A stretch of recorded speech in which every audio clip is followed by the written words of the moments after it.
होता है। आज के सत्संग का जो मूल प्रश्न है वो जरा ध्यान देना, वो ये है कि महाराज मनु और शतरूपा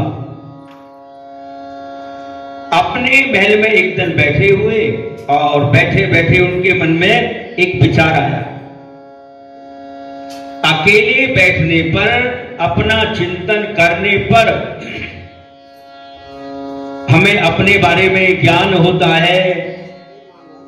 कोई अच्छा जो विचार है वो हमारे मन में आता है। दोनों पति पत्नी एकांत में बैठे और एक दिन मन में विचार आया, ये प्रश्न उठा कि भयउ न विषय बैराग। संसार में जितने विषय हैं, भोग हैं, संसार के पदार्थ हैं,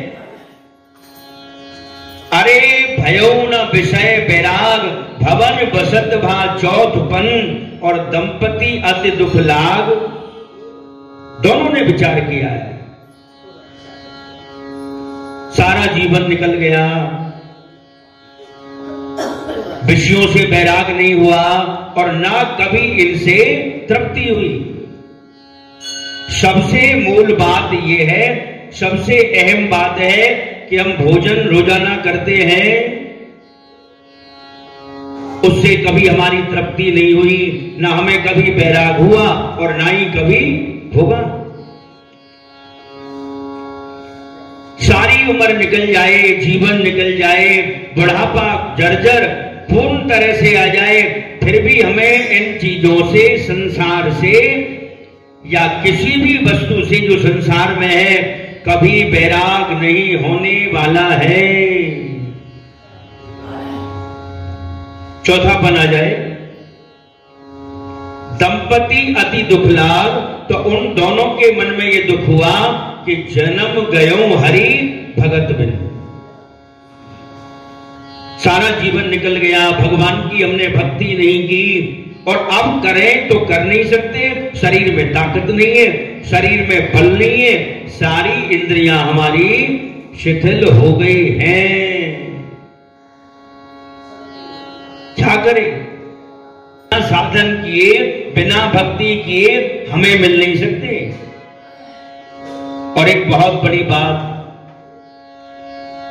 भाई, ये कोई जरूरी नहीं है कि भंडारा कोई धनवान व्यक्ति करेगा, कोई करोड़पति है, अरबपति है, वो ही केवल भंडारा करेगा। भंडारा भगवान को भोग लगा के प्रसाद, अरे गरीब से गरीब जिसके पास कुछ भी नहीं है वो भी कर सकता है। अन्न का दान है, माघ महीने में अन्न का दान, अक्षत का दान, अनेक वस्तुओं का दान जो करता है, दान करने वाला साक्षात भगवान के चरणों को पा लेता है। और ये गोस्वामी जी ने लिखा है, याद रखना, 4 चरण हैं धर्म के, कलि में एक प्रधान, और जेन केन विद दीने दान करे कल्याण। कहने वाले लाख कहो, बकने वाले लाख बको। मांगने वालों का काम मांगने का है, मांगते हैं, इनका काम ही बोल ये है, कोई जो मर्जी कहे, लेकिन एक बात ध्रुव सत्य है कि कलयुग में केवल और केवल दान ही कल्याण करता है और कोई साधन काम नहीं करता है। उसका कारण, कलयुग के अंदर सत्य व्यक्ति नहीं बोल सकता, सत्य का आचरण कोई नहीं कर सकता। धर्म के, सत्य के मार्ग पर बाकी युगों में जो लोग चलते थे, कलयुग का जो मनुष्य है सत्य का आचरण नहीं कर सकता और धर्म के मार्ग पर चल नहीं सकता। तब क्या है? केवल और केवल जो दान है, और वो भी बिना किसी स्वार्थ के, बिना किसी कारण के जो दान कर देता है, अरे और तो और, चाहे हम ग्रह के नाम से भी यदि दान कर देते हैं तो ग्रह के नाम से किया हुआ जो दान है वो भी कल्याण करता है। कलि में एक प्रधान, कलयुग में दान ही जो है धर्म का चौथा चरण है और वही प्रधान है। कोई विचार, कोई इच्छा हमारे मन में आई तो भाई हमें ये कार्य करना है, तो विचार आने पर भगवान उसे पूरा करते हैं और अवश्य ही वो इच्छा पूर्ण हो जाती है। जो इच्छा करे हो मन माही और हरि प्रसाद कछु दुर्लभ नहीं। एक बुढ़िया मां थी, उस बिचारी के मन में आता था कि भगवान मेरे ऊपर कृपा कर दें तो मैं एक छोटा सा भंडारा कर दूं, भंडारा हो जाए, भगवान का भोग लग जाए, भगवान की कृपा हो जाए। पर उसके पास में कुछ था नहीं और मन ये कि मैं भंडारा करूं। अब भंडारा वो कैसे करे? अब उसने धीरे धीरे करके पैसे जमा किए, समझना, 2 आना, 4 आना, 54, 58, 1 रुपया, धीरे धीरे धीरे करके उस वृद्धा ने 2 रुपए इकट्ठे कर लिए। बहुत प्राचीन ये दृष्टांत है। उसने केवल 2 रुपए इकट्ठे किए और इकट्ठा करने के बाद एक साधु बाबा के आश्रम में गई और वहां जाके उनके जो शिष्य थे उनसे वो कहने लगी, अवस्था वृद्ध है, वस्त्र हैं वो जीर्ण हैं, मैले हैं, पुराने हैं। जाके आश्रम में पहुंची, उनके जो शिष्य उनको प्रणाम किया और कहने लगी, बोले भैया मैं आश्रम में भंडारा करवाना चाहती हूं। बोल विष्णु भगवान की, भंडारा करने का मेरा मन है। अब उसका वेश देखा, अवस्था देखी, शिष्य कहने लगे, बोलिए क्या भंडारा कराएगी, क्या है इसके पास, घर से दुखी होके आ गई है, नहीं कर पाएगी। इतने में जो महंत थे, गुरुजी थे, वो बाहर निकल के आ रहे थे, उनके कान में ये आवाज गई। श्रद्धा है, भावना है और ये वृद्धा है, भंडारा करना चाहती है, उसका मन है। बड़े ध्यान से समझना। उन्होंने कहा, बोले हे माई तेरा मन क्या है, तू क्या चाहती है? हाथ जोड़ के प्रार्थना करने लगी। बोले गुरुजी मेरा मन है कि मैं थोड़े से 200-400 साधुओं को भंडारा करवा दूं।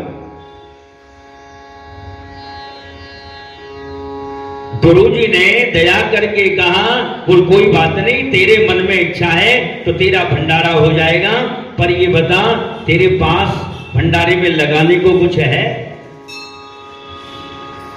भाई कुछ तो लगाना पड़ेगा। वृद्धा हाथ जोड़ के कहने लगी और हाथ जोड़ के कही उसने कि बोले गुरुजी मेरे पास में ये मात्र 2 रुपए है, इनसे ही करना चाहती हूं। उन्होंने कहा, बोल कोई बात नहीं, तेरी इच्छा है, तेरी श्रद्धा है तो 2 रुपए में तेरा भंडारा हो जाएगा। समझना, बहुत पुरानी बात है। 10-15 पैसे किलो नमक तो बहुत लोगों ने देखा होगा। महात्मा जी ने कहा, बोल तेरा भंडारा हो जाएगा, भगवान का भोग लग जाएगा और अनेक साधु प्रसाद पालेंगे। बोल हमारे आश्रम में जितने साधु हैं, ब्राह्मण हैं, आज सबका भंडारा तेरी तरफ से होगा। तो 100-200 साधु ब्राह्मण उसमें थे। 2 रुपए उस वृद्धा ने, महाराज मेरे पास ये आप ले लो, और उन्होंने लेके अपने एक शिष्य से कहा, बोले जाओ 2 रुपए का नमक लेके आओ। कृष्ण प्रेमियों, 2 रुपए का उस समय कई किलो नमक आ गया। प्रसाद बना, भंडारा तैयार हुआ और 2 रुपए का इतना नमक आया कि भंडारे में डालने के बाद भी बचा। थोड़ा थोड़ा थोड़ा थोड़ा सारे में मिल गया। प्रसाद बना, भगवान का भोग लगा। 200 साधु ब्राह्मणों ने उस भोजन को पाया। सोचिए, जरूरी नहीं है कि भाई हलवे का ही भंडारा है या रसगुल्ले गुलाब जामुन का है या और भी कोई मिष्ठान मिठाई का है। अरे और तो और अगर जल मिला के, थोड़ा सा कुछ पदार्थ मिला के भी कोई वस्तु तैयार हो जाती है और जितने लोगों को मिल जाती है, उस भंडारे का अंश रूप जो पुण्य है करने वाले व्यक्ति को प्राप्त होता है। तो है कैसे? बिना भजन करने वाला, बिना भक्ति वाला जीव वो इस तरह शोभा नहीं देता है। आगे लिखा, भजनहीन नर सोहै कैसे, अरे नमक बिना बहु व्यंजन जैसे। माघ महीने में नमक, तिल, खिचड़ी, गरम वस्त्र आदि अनेक वस्तुओं का दान होता है। और इस महीने की ये विशेष बात और देखिए, हमारे भारत में 4 जगह कुंभ लगता है। प्रयाग में, हरिद्वार में, नासिक में, चारों जगह पर जो कुंभ लगता है वो तो लगता ही है। सब लोग उसे जानते भी हैं, लेकिन कुछ कम लोग इस बात को जानते हैं कि हमारे वृंदावन में भी कुंभ लगता है। वृंदावन में आज की डेट में कुंभ लगा हुआ है। माघ महीने की आज जो पूर्णिमा तिथि है, आज वृंदावन में उस कुंभ मेले का शाही स्नान है। कुंभ पर्व में आज के दिन वृंदावन में यमुना नदी में स्नान कर ले। यमुना पटरानी भगवान की हैं, उनको प्रणाम कर ले तो उसे यम यातना भोगनी नहीं पड़ती है और यम के जो दूत हैं उसके जीवन में कभी आते नहीं। श्री राधा रानी भव सागर से तार देती हैं, लेश मात्र भी इसमें संदेह नहीं है। हमारा जो पाप हमारे अंदर बाहर के लोगों का एकत्रित हो गया है, ये कैसे दूर होगा? तब भगवान श्री नारायण ने कहा कि हे तीर्थो, शाही स्नान का मतलब क्या है? शाही स्नान हमारे महंतों का, साधुओं का, बड़े बड़े पीठाधीश्वरों का क्यों होता है? पहले वो स्नान करते हैं, बाद में संसार वाले स्नान करते। कुंभ की ये विशेष बात होती है, ध्यान देना। शाही स्नान महंतों का, पदाधिकारियों का इसलिए पहले होता है कि उनके स्नान करने से तीर्थ पवित्र हो जाता है।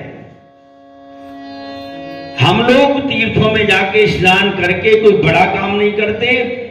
अपना जो मल है, अपनी जो गंदगी है, अपना जो पाप है, हम तीर्थ में जाके छोड़ देते हैं, तीर्थ को गंदा कर देते हैं। और उसी तीर्थ में जब हमारे महापुरुष, साधु, बड़े बड़े पीठाधीश्वर, योगी, ध्यानी, भजनानंदी ये जाके जब स्नान करते हैं तो वो पाप धुल करके समाप्त होता है। इन्हें पूछा कि हे गोविंद, मेरी मुक्ति कैसे होगी ये बताओ।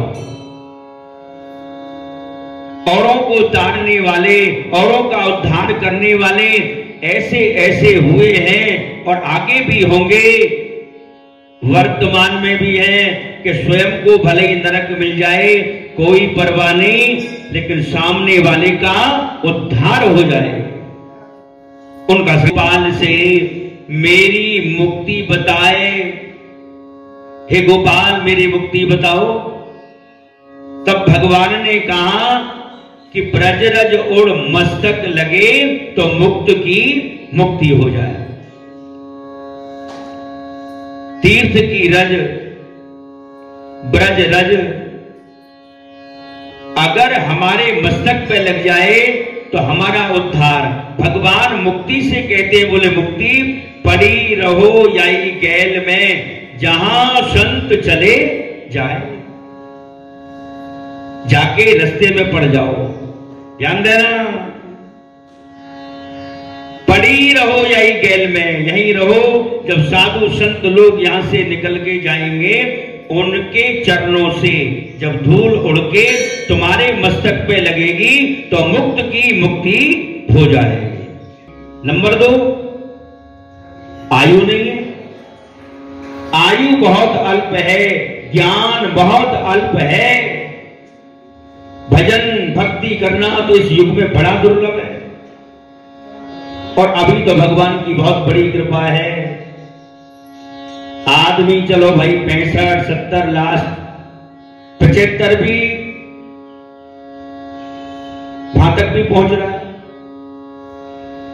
विचार करने वाली बात यह है, आगे कलयुग जैसे जैसे बढ़ेगा, बढ़ने के साथ साथ ज्ञान घटेगा, आयु घटेगी, अरे और तो और हाइट भी घटेगी, और घट गई घट जाएगी। हरेर नामे हरेर नामैव केवलम कलौ नास्तेव गतिरन्यथा। केवल नाम आधारा और सुमिर सुमिर नर उतरे पारा। वर्तमान समय में इंसान की प्रार्थना पूजा अर्चना करनी चाहिए। सुमिर सुमिर नर उतरे पारा। कलयुग के अंत तो बतवा, अंत काल में स्थिति बनता, इस जन्म में कर लो जो कुछ करना, ऐसी उनकी सोच है।